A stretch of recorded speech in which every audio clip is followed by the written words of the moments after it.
kanus aman mapahamtangan og life imprisonment o tibuok kinabuhi nga pagkapriso ang illegal recruiter.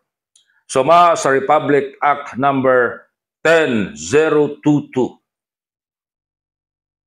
Kung ma-consider nga economic sabotage ang pagpang-recruit, ang penalty, life imprisonment.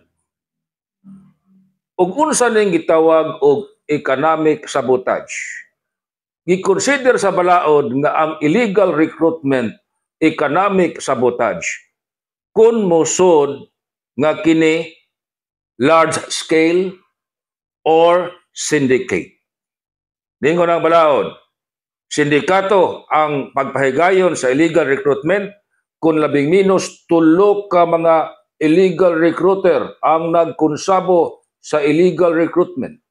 I-consider usab nga large scale ang illegal recruitment kung labing minus 3 ka mga biktima ang naigo sa illegal recruiter. So kung ang kaso nga illegal recruitment musod sa large scale or sa syndicate, economic sabotage. Ug ang priso sa illegal recruiter, life imprisonment.